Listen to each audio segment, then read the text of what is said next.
Doctor Rojas, hoy vivimos en una sociedad, no sé si hoy o ya muy pronto, que va a estar llena de adolescentes y de ancianos. ¿Eso cómo marca esta sociedad? O sea, ¿a qué apunta en la forma de relacionarse las personas entre sí?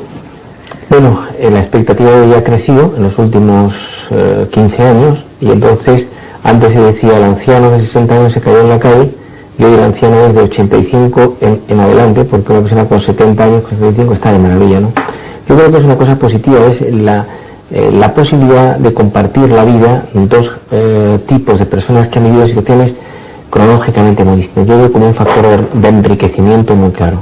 Sin embargo, ¿no le parece que muchos, no les vamos a llamar ancianos, pero sí adultos, se comportan como adolescentes hoy en día? Bueno, es que hoy se ha producido en la sociedad actual un fenómeno muy interesante que yo le he llamado la socialización de la inmadurez. Una cierta, habría que poner esa pequeña cosa metida ahí, una cierta socialización de la inmadurez. Es decir, uno se encuentra con gente teóricamente madura, de 40 años en adelante, que es como un adolescente. Entonces tiene pues una conducta light, superficial, epidérmica, sigue la llamada filosofía del me apetece, el primer impulso, es decir, y esto es una sociedad en la que muchos adultos finalmente convertidos en adolescentes, es decir, es un producto de los tiempos que corren. Usted hablaba en la Universidad de Educación en la Inteligencia y en la Afectividad. ¿Me puede resumir un poco su tesis? Bueno, sobre la tesis mía es que la inteligencia y la voluntad, la inteligencia y la afectividad hay que educarlas porque no se tienen porque sí. O sea, toda la conducta humana descansa sobre dos puntos extremos: la herencia y el ambiente, el equipaje genético y el entorno. Entonces hay que educar los dos grandes huéspedes de nuestra psicología, que son el mundo racional, la inteligencia, y el mundo afectivo, los sentimientos. Y sin embargo, muchas veces el hombre de la calle funciona más impulsado por la afectividad o por ese sentimentalismo, iba a decir, ¿no? La inteligencia, aunque está de moda la ciencia, que parece que es el nuevo rey de nosotros, ¿no? Parece que lo que me apetece, la cosa espontánea, tiene más aceptación. Bueno, la educación, o sea, antes que nada hay que decir, ¿qué es educar? Educar es convertir a alguien en persona libre e independiente. La palabra educar tiene dos etimologías muy interesantes. En latín, educare, acompañar, ir con alguien, y educere, que significa extraer o sacar fuera. Es decir, educar es ir junto a alguien y enseñarle, descubrir lo mejor. Yo suelo decir que educar es seducir por encantamiento y ejemplaridad. El educador es un seductor y educar es seducir con lo valioso. Esa es la educación. Entonces, naturalmente, no todo es educar. Hay una diferencia dentro de este campo entre la información y la formación. La información en los datos que yo recibo sobre algo. Imagínense ustedes psiquiatría, por ejemplo. Yo puedo explicar a alguien qué es la depresión o qué es la ansiedad. Pero eso es una información. La formación es criterio, es saber a qué atenerse, es solidez. Es decir, una cosa es dar información sexual, la anatomía del cuerpo, las características topográficas, los testículos, la vagina, todo eso, que es una información. Y la formación es ¿para qué sirve eso? ¿Qué hago yo con eso? ¿Yo puedo hacer lo que quiera con eso? Esta es la diferencia, ¿no? Entonces, educar la inteligencia y educar la voluntad son comprometerse con los dos grandes asuntos de la vida psicológica. La inteligencia es capacidad de síntesis, saber distinguir lo accesorio de lo fundamental, capacidad para penetrar en la realidad de forma objetiva.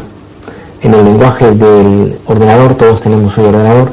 Inteligencia es la capacidad para recibir información, procesarla y dar respuestas eficaces. Eso es inteligencia.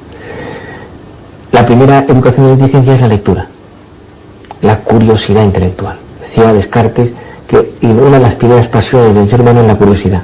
Entonces, cuando no hay esa curiosidad hay que crearla. En segundo lugar, los sentimientos, o sea, el mundo afectivo. ¿Cómo se educa la afectividad? Se educa desde pequeño a los niños.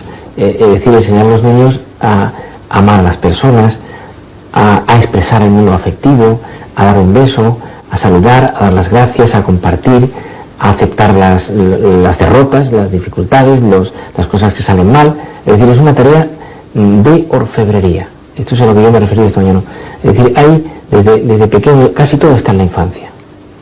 Entonces, si a un niño desde pequeño se le empieza a dar esas pautas, el niño prospera y crece con una mayor seguridad en sí mismo. ¿Y qué importancia en eso tiene la familia? La estabilidad familiar. Bueno, la familia es el primer educador, o sea, la familia es donde se cuece, donde el niño se siente persona y se siente valorado y se siente cuidado. Es la primera universidad, la familia. ¿Qué ocurre? Hoy, por ejemplo, pues estamos viviendo en un mundo en donde hay 3 epidemias modernas, que son epidemias, son, en el lenguaje médico, enfermedades que se dan con una gran extensión. Es decir, se da una epidemia de gripe. Yo recuerdo en España, por los años pues 40, 50, había oído hablar que había epidemias de gripe. Bueno, la epidemia es, por lo tanto, un fenómeno médico o psicológico, en este caso, de una gran extensión. Y hay 3 epidemias en este final del siglo XX y principio del XXI, que son la droga, los jóvenes, el SIDA, en la edad media de la vida, jóvenes y edad media, por la promiscuidad sexual y también por la droga, y en tercer lugar la nueva epidemia de familias rotas, los broken home, dicen los ingleses, casas rotas, hogares rotos, que es importante. Entonces, ¿qué lo que ocurre? Pues claro, lógicamente la estabilidad familiar es una meta, o sea, una de las grandes alegrías de la vida es tener una familia unida. Y usted, ya sé que no es profeta, pero ¿cree que va a haber un retorno a la familia tradicional? Yo creo que sí. Lo que pasa es que los retornos desde las posiciones actuales no son rápidos ni inmediatos, pero yo creo que sí. Es decir, hoy hay una preocupación muy grande. Es decir, yo diría que 2 diferenciales de la cultura del siglo XXI van a ser, dentro de unos años, dentro de 15 años, la cultura, o sea, que lee, que es capaz de apagar la televisión y leer, y en segundo lugar, la capacidad para tener una familia estable. Son dos síntomas positivos de mejora. ¿Qué ocurre? Hoy hay un gran desprecio al concepto de familia en el mundo. La Unión Europea está planteada en ella la definición de familia. No se ponen de acuerdo. Algún político europeo, de cuyo nombre no quiero acordarme, ha dicho recientemente lo siguiente: familia es todo aquel grupo de personas que abre la misma nevera. ¿Y su definición cuál sería de una familia? La familia es una estructura en donde los padres educan a los hijos en el afecto, en el cariño, en la cultura, en la literatura, en compartir, en superar las dificultades. Es decir, es un ente vivo, dinámico, es la célula fundamental de la sociedad. Entonces la familia es decisiva, no es clave. ¿Qué es lo que ocurre? Yo vuelvo a la base. Yo tengo un libro que se llama El amor inteligente, que significa que qué fácil es enamorarse y qué difícil no tenerse enamorado. Entonces hay que hacer, igual, ¿quién nos iba a decir a nosotros, a una nota a pie de página, quién nos iba a decir a nosotros en el año 87, 86, que iba a caer el muro de Berlín, que los países comunistas iban a partirse? Y en el año 89, la perestroika, la glasnost, Margaret Thatcher, el presidente de Estados Unidos, Juan Pablo II, consiguen, mediante una operación complicadísima, que se derrumbe el muro de Berlín.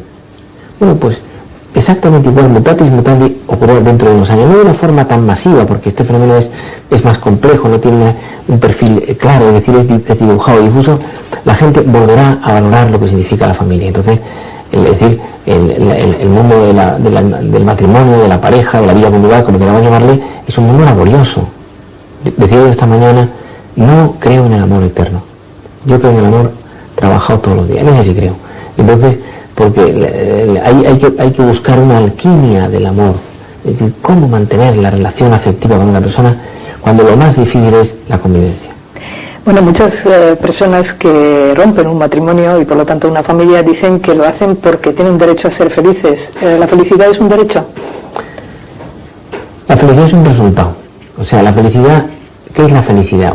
Yo creo que la felicidad es estar contento con uno mismo al explorar su vida a cierta altura de ella, viendo los grandes temas de la vida, que son amor, trabajo, cultura, amistades y la propia forma de ser. Es decir, eso es. La felicidad absoluta no existe, se da en otro barrio. Nosotros tenemos que aspirar a una felicidad relativa, que yo le llamo una cierta felicidad razonable. Por lo tanto, ¿qué es razonable? Pues en relación con la vida humana es tan complicada la vida, son tantas las dificultades. Piense usted la cantidad de problemas que el ser humano tiene en su territorio. Las problemas del ser humano, a mi juicio, fundamentalmente son de 3 áreas: física, Ahí va desde las enfermedades a aspectos de la propia morfología, aspectos psicológicos, amplísima, y los aspectos sociales.